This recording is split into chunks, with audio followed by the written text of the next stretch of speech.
Eyedropper and other tools. Hi guys, today we are going to talk about the eyedropper and other tools that are also included in this group. We have already talked about this tool, but today we'll discuss it in more detail. As you know, the eyedropper tool takes a color sample so that you can use it later in your work. And let's look at settings. I have already taken the eyedropper tool and we need to go to the top menu. The first thing we see there is the sample size. That is, we can take a sample either in point format, and in this case the sample will be taken literally from one pixel that you choose. Well, for example, now I click somewhere here and I take this color, or for example here. But there is some probability that if you take a sample of some area where a lot of colors are mixed, you can choose some random pixel and it will not be exactly the same color, which in your perception is associated with that area. Therefore, it is useful to set the sample size in a certain number of pixels, among which the eyedropper will choose the average color. Often, the choice of 5 by 5 pixels is optimal. Let's install it. I also want to draw your attention that if you press left mouse button and start moving the eyedropper, then the color that is being selected at this moment will be displayed in the upper part of this circle. And this way you can choose exactly the color that suits you the most. And the color which is displayed at the bottom is the background color. If I hold down Alt when using the eyedropper, then look, I choose not foreground color, but the background color. If we continue to move the eyedropper over the image, we will see that, just as in the previous case, the upper part of the circle changes its color. But now it's the background color. Sometimes it is convenient to choose two colors at once, which you need in your work. For example, it can be convenient when drawing. And now I have created a new layer. I'll take the brush tool and try to use these two colors. I can switch between them by pressing X key or use this arrow. Let's choose a hard brush. Although, of course, as you like it better, let's choose its size. And on a new clean layer, I'll paint this spot with the foreground color. For example, let's make a sketch like this. Since we have a picture in this style, we will not paint over very carefully, but just outline the color. And now I want to switch between colors. I press X. Well, something like that. So, choosing the colors of the foreground and background, I can already use the shades of my image and add this color to all the details I need. Let's go back to the eyedropper tool settings. We have the option to select a sample either from the current layer or from other layers. If you choose all layers and you now click on the place that is transparent on the active layer, then the color will change. You see, the color sample is taken from the bottom layer, although these areas on our active layer are now transparent. And so you can switch in this menu and choose the way of sampling that you find more convenient. The option Show Sampling Ring can be turned off, and then you will not have this ring. Look, I'm using the eyedropper, but I don't have any ring. Of course, it is better to turn it on, because it helps you to choose the color more preciously. Let's look at other tools of this group. Next we have the 3D Material Eyedropper tool, but we will talk about it in detail when we go through 3D images. Let's look at the Color Sampler tool for now. What does it do? In the previous cases we could take, in fact, only 2 samples of color. Sometimes we need more samples for complex projects. You can take up to 10 samples if you have a Photoshop CC or later version. In early versions, only 4 samples can be taken. How does it work? Let's open a panel called Info. Here it is, and now the sample that we take will appear here. So for example, I click somewhere here. And look, I have a sample number 1.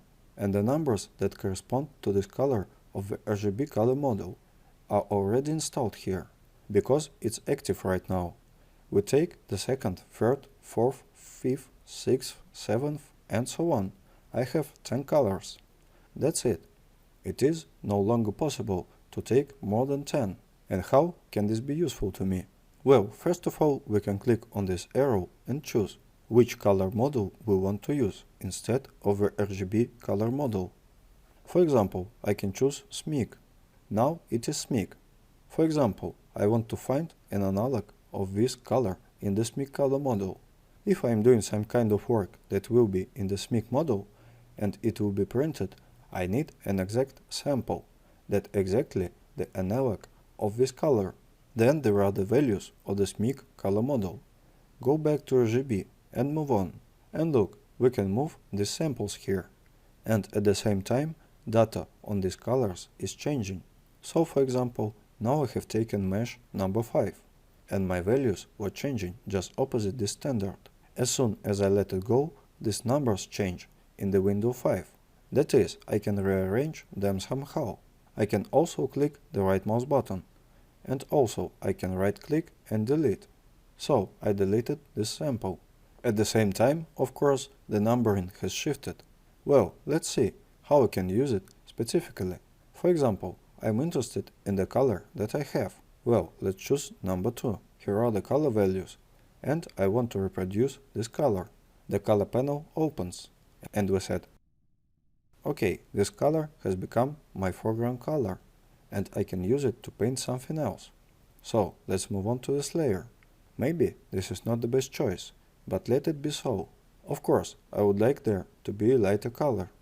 If we no longer need the markers that we have chosen, that we have installed, then we can of course delete them all at once.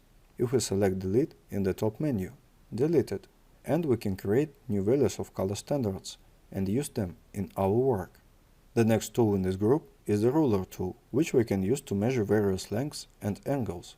For example, I have already taken this tool, and I want to measure the length. I put the first point, and without releasing the mouse button, I stretch the entire length. And so, in the top menu, we have values corresponding just to the length. This is width and this is height. This refers to the horizontal width and vertical height. Next comes the angle of inclination relative to the horizontal. And there is just the total length of this particular line in millimeters. We can also measure the angle. To do this, I press Alt. I draw one line and draw the second. And here in the upper corner we see an angle. In order to clear our document from the lines we have drawn, we select Clear. Before using the next function of this tool, we will combine the layers. I press the keyboard shortcut Ctrl+E. This keyboard shortcut combines the layer with the layer that is below. And now we will use the ruler tool to draw a line along once again. I would like to draw your attention to the fact that the parameters we talked about are also reflected in the info panel. Perhaps it will be much more convenient for you to look at them there. Similarly, the width and height horizontally and vertically, the angle and the total length of this line. But now we will choose to straighten layer and see what happened. That is, the line has become parallel to the line of the canvas, the bottom line of our image, and that's what we got as a result. Photoshop is such an interesting program in which the same action can be done in different ways. And now you know different options for straightening the horizontal line, because last time we did it in a completely different way. That's how the range of your choice is gradually expanding when making a particular operation. And we will return the image to its previous form and look at the folding tool, and it will be the node tool. We choose it. So we have it. What is it for? With this tool you can create such small notes directly in your document. For example, a customer called you and said that you need to fix something, and you decided to make a note in the document so as not to forget and not to get confused. Or you want to set yourself a task for the next session of your work. You have stopped at something. You're afraid of losing a thought, and you need to fix this thought somehow. I click again now. I have a note like this. At the same time, a window like this opens. In the upper window, I can specify the author of this comment. This is necessary so that if several people are working on this project and everyone leaves some kind of comment, then to make it clear who left it, I can type a name. You can also choose a color for every note, but we have a yellow one. Let it remain that way, and now you can close it. Let's say I decided to look at the contents of this note after a while.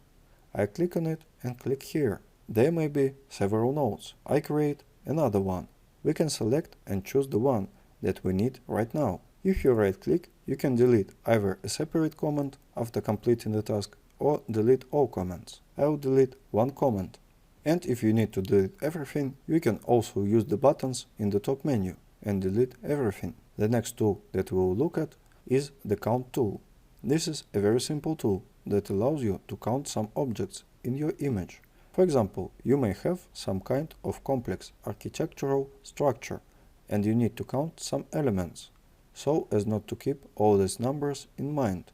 You can just click on the objects that you count, for example, the first one, but it's not visible because of the color. Let's make it darker. The second object, the third, the fourth, the fifth, the sixth, and so on, as much as you need. It is such a convenient tool. Then we can clear our document of these figures. Select Clear and the numbers disappear. Well, we have finished studying the tools of the Eyedropper group, and your homework will be to try to take different samples for the foreground and background, create color standards and color objects of this image. Try to measure different distances and angles, count various objects and leave some note in your file. And it's all for today. It was Peter Romanov and AIM School. See you next time.